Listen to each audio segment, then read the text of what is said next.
Baik, Assalamualaikum warahmatullahi wabarakatuh. Perkenalkan, saya Rio Anugrah Utama dengan NIM 210060032. Yang mana pada kesempatan kali ini saya akan mencoba untuk menyelesaikan tugas dari mata kuliah Teori Ekonomi Makro 2 mengenai penjelasan modul makroekonomi MNQ bab ke-11, bagian kedua yaitu permintaan agregat 2. Pada bab ini kita melanjutkan sesi yang telah kita jelaskan sebelumnya mengenai model ISLM dari agregat demand. Sekarang bahwa kita telah membuat model ISLM permintaan agregat, mari kita terapkan pada tiga hal. Yang pertama yaitu penyebab fluktuasi dalam pendapatan nasional. Yang kedua, bagaimana ISLM sesuai masuk ke dalam model penawaran dan model permintaan di bab 9. Yang ketiga, depresi besar. Poin yang pertama yaitu menjelaskan fluktuasi dengan model ISLM. Perpotongan kurva IS dan kurva LM menentukan tingkat pendapatan nasional dan tingkat bunga untuk tingkat harga tertentu. Jika kurva IS atau LM bergeser, ekuilibrium perekonomian jangka pendek berubah dan pendapatan nasional berfluktuasi. Mari kita memeriksa bagaimana perubahan kebijakan dan guncangan ekonomi dapat menyebabkan kurva-kurva ini bergeser. Yang pertama yaitu bagaimana kebijakan fiskal dapat menggeser kurva IS dan mengubah ekuilibrium jangka pendek.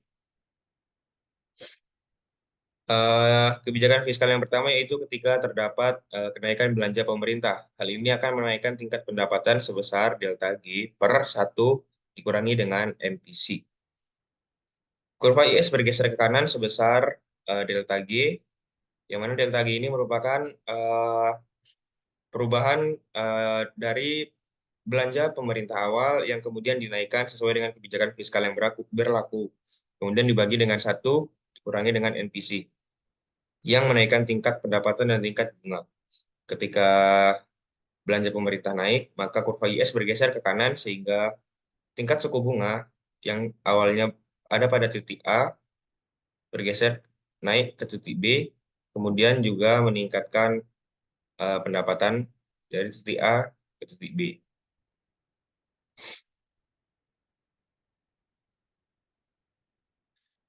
Poin yang kedua yaitu uh, penurunan pajak sebesar delta T yang akan menaikkan tingkat pendapatan sebesar delta T dikalikan dengan MPC dibagi dengan 1 dikurangi dengan MPC.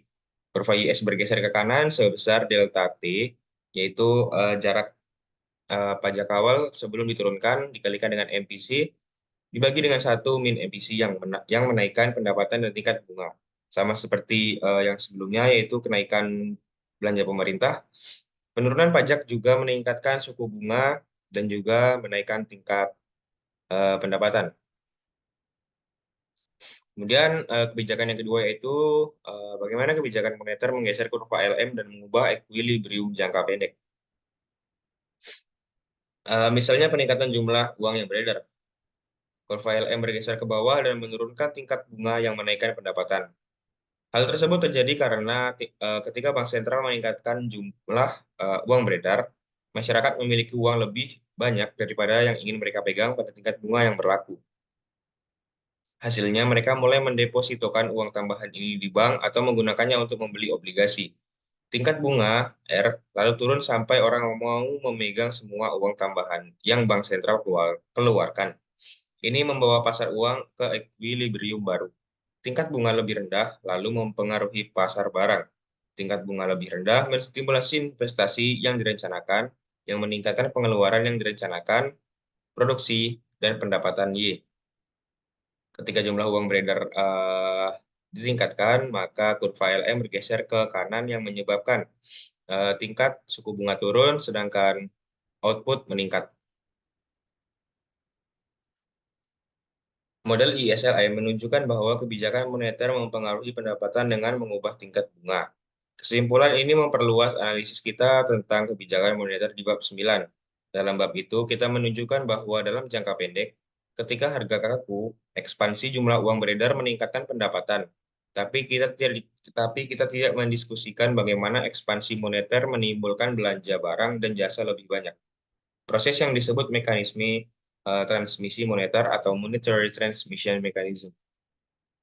Model ISLM menunjukkan bahwa peningkatan jumlah uang beredar menurunkan tingkat bunga yang menstimulasi investasi dan lalu memperbesar permintaan terhadap barang dan jasa. Poin yang berikutnya yaitu analisis kebijakan dengan model makroekonomi. Model ISLM menunjukkan bagaimana kebijakan moneter dan fiskal mempengaruhi tingkat pendapatan ekuilibrium. Prediksi dari model, namun kualitatif bukan kuantitatif. Model ISLM menunjukkan bahwa kenaikan belanja pemerintah meningkatkan gross domestic product dan bahwa kenaikan pajak menurunkan gross domestic product. Tapi ketika ekonom menganalisis proposal kebijakan tertentu, mereka harus mengetahui arah dan besarnya dampak. Model-model makroekonometrik mendeskripsikan perekonomian secara kuantitatif, bukan hanya secara kualitatif.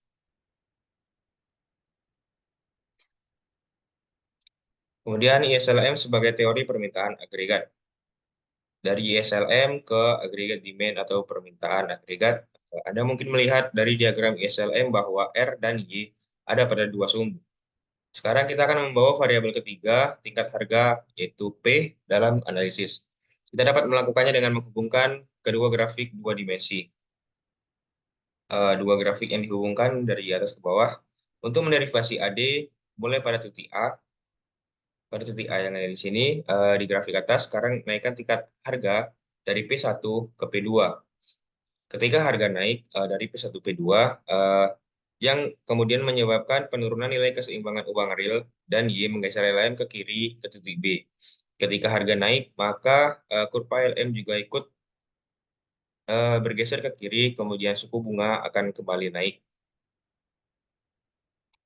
Yang mana R meningkat, karena R meningkat kita tahu investasi akan menurun. Karena berbagai proyek investasi jadi lebih mahal. Ini menimbulkan proses pengganda karena min delta I menyebabkan A min delta Y. Min delta Y memicu min delta C seiring kita bergerak ke atas pada kurva IS. Plus delta P memicu serangkaian kejadian yang berakhir dengan A min delta Y, hubungan inverse yang mendefinisikan kemiringan ke bawah dari AD.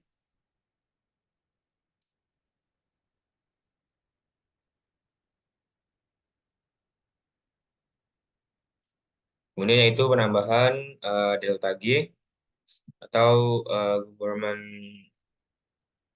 atau kenaikan belanja pemerintah. Eh, Misalkan ada A plus delta G, ini berarti pergeseran ke kanan pada kurva IS dan AD. Dalam jangka pendek kita bergerak sepanjang SRAS dari titik A ke titik B. Dalam jangka pendek kita akan bergerak dari keseimbangan awal yaitu A kemudian yang bergerak ke titik B. Tapi seiring pasar output berjalan dan dalam jangka panjang tingkat harga meningkat dari P0 ke P2. Dalam jangka panjang P akan meningkat dari P0 ke P2. Pergeseran P atau penambahan P yang disebut sebagai plus delta P ini mengurangi nilai keseimbangan uang real, yang berarti pergeseran ke kiri pada kurva LM. Hal ini menyebabkan kurva LM yang berada di atas bergeser ke kiri dari LMP0 menjadi LMP2. Sehingga LM eh, pada akhirnya ini menempatkan kita pada titik C di kedua diagram.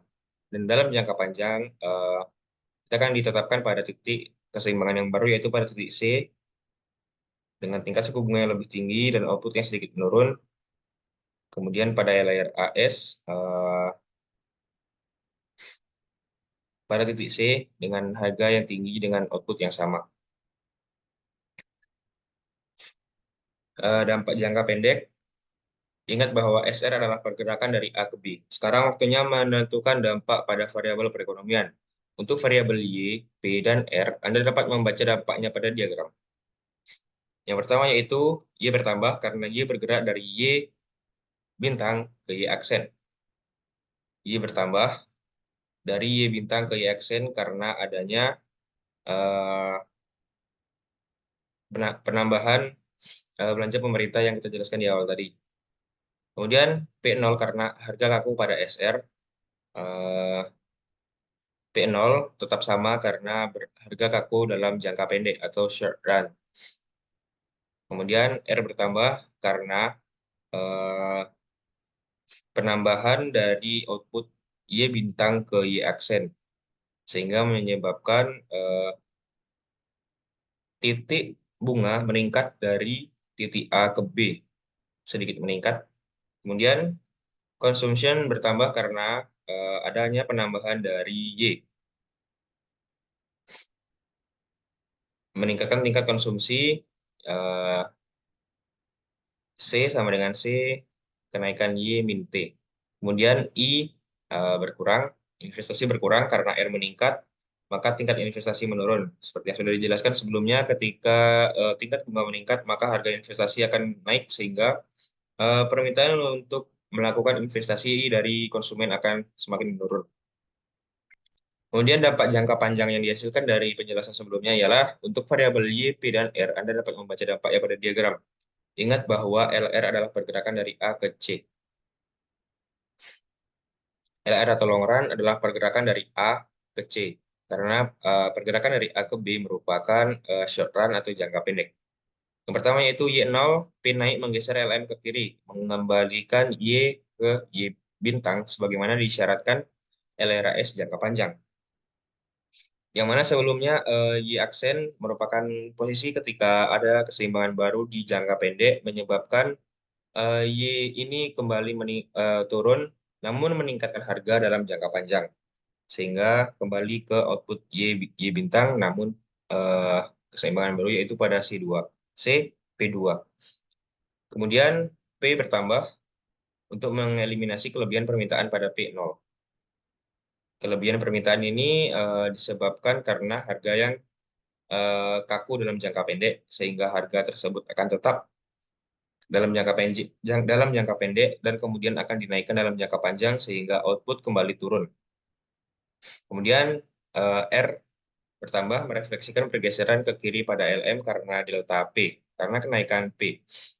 Eh, Setelah dalam jangka pendek keseimbangan berada pada titik B yang mana lurus pada Y aksen, kemudian akan menyebabkan pergeseran kurva LM ke kiri sehingga eh, keseimbangan baru menyebabkan suku bunga kembali naik.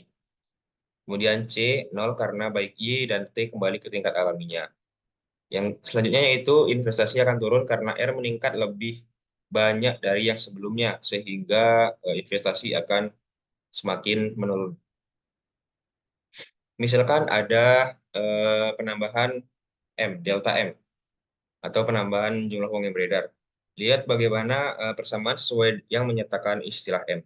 Perhatikan bahwa M meningkat, sehingga meningkatkan nilai jumlah uang beredar real, yang berarti pergeseran ke kanan kurva LM dan AD. Dalam jangka pendek, kita bergerak sepanjang SRAS dari titik A ke B. Dalam jangka pendek, peningkatan jumlah uang beredar akan menyebabkan kurva LM bergeser ke kanan sehingga keseimbangan baru tercipta pada titik B, yang mana suku bunga menurun sedangkan Y meningkat. Tapi seiring pasar waktu berjalan dalam jangka panjang, tingkat harga akan naik dari titik P0 ke P2. Kenaikan ini mengurangi nilai jumlah uang beredar yang menyebabkan pergeseran kurva LM.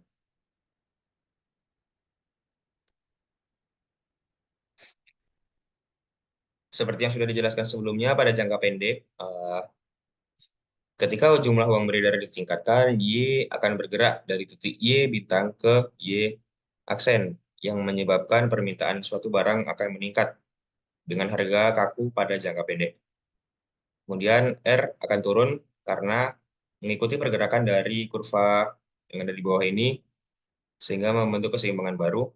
Kemudian konsumsi akan meningkat karena adanya eh, A plus delta Y meningkatkan tingkat konsumsi. Sedangkan investasi akan naik karena R karena R menurun, maka investasi dari konsumen akan meningkat. Kemudian selanjutnya dalam jangka panjang, eh, Y akan kembali ke titik awalnya dengan meningkatkan harga P. Tidak berbeda jauh dari yang sudah dijelaskan sebelumnya mengenai penambahan kenaikan belanja pemerintah. Kemudian bagaimana jika ada peningkatan belanja konsumsi otonom?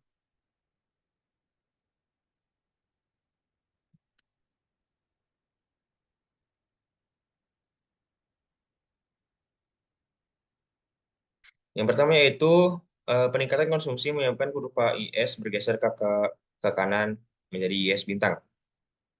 Peningkatan konsumsi menyebabkan kurva IS bergeser ke kanan, Kemudian menimbulkan pergeseran ke kanan dari AD ke AD aksen.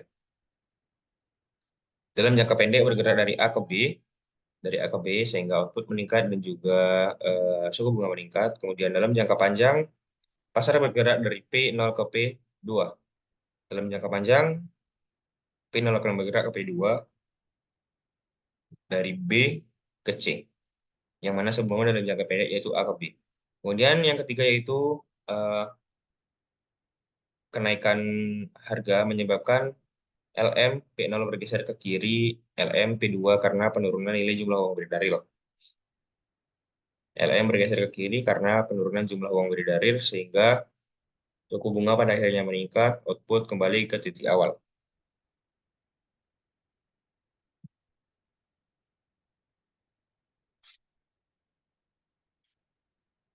Ini merupakan penjelasan yang sudah dijelaskan sebelumnya, di mana dalam jangka pendek ia akan bertambah, dalam jangka panjang ia akan kembali ke titik awal.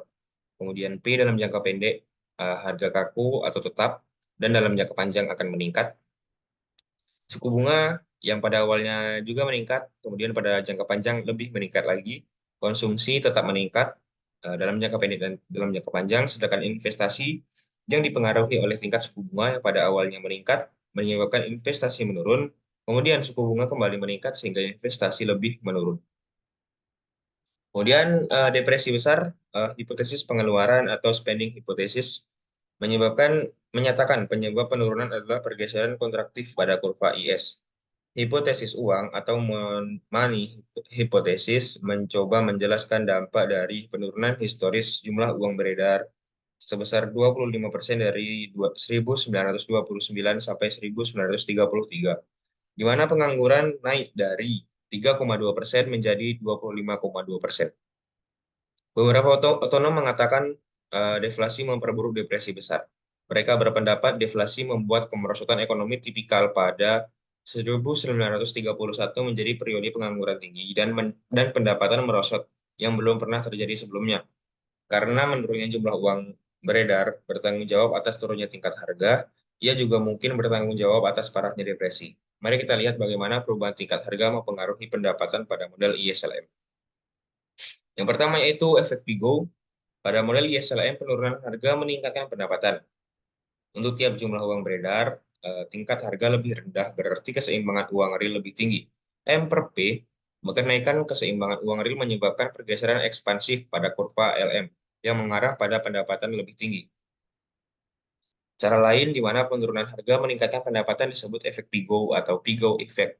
Pada dekade 1930-an, ekonom Arthur Pigo menunjukkan bahwa keseimbangan uang real adalah bagian dari kekayaan rumah tangga. Seiring harga turun dan keseimbangan uang real naik, rumah tangga meningkatkan pengeluaran konsumsi mereka dari kurva IS bergeser ke kanan. Kemudian teori deflasi utang, ada dua teori untuk menjelaskan bagaimana penurunan harga dapat mengurangi pendapatan, bukan meningkatkannya. Yang pertama yaitu teori deflasi utang, penurunan tingkat harga yang tidak diharapkan. Yang kedua yaitu dampak deflasi yang diharapkan. Eh, Teori deflasi utang mendistribusikan kekayaan antara kreditor dan debitor. Penurunan tingkat harga menaikkan jumlah utang real. Pemiskinan debitor membuat mereka mengeluarkan uang lebih sedikit dan kreditor lebih banyak. Jika kecenderungan mengkonsumsi mereka sama, tidak ada dampak agregat. Tapi jika debitor mengurangi pengeluarannya lebih besar dari jumlah kredit yang kreditor tingkatkan, efek neto pada permintaan agregat adalah pengurangan. Ini mengkontraksikan IS dan mengurangi pendapatan nasional. Deflasi yang diharapkan pada model ISLM yaitu nilai negatif dari P menaikkan tingkat bunga real untuk setiap tingkat bunga nominal dan ini mengurangi pengeluaran investasi. Pengurangan investasi menggeser kurva IS ke bawah, tingkat pendapatan dan tingkat bunga nominal turun. Tingkat pendapatan dan tingkat nominal bunga menurun dari I1 ke I2, tapi tingkat bunga real R naik.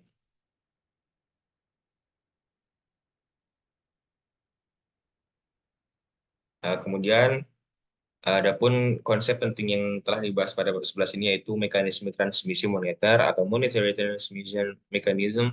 kemudian efek Bigot atau Pigot effect, dan yang terakhir yaitu teori deflasi utang atau debt deflation theory. Mungkin sekian yang dapat saya jelaskan. Mohon maaf apabila ada kesalahan. Sekian, wassalamualaikum warahmatullahi wabarakatuh.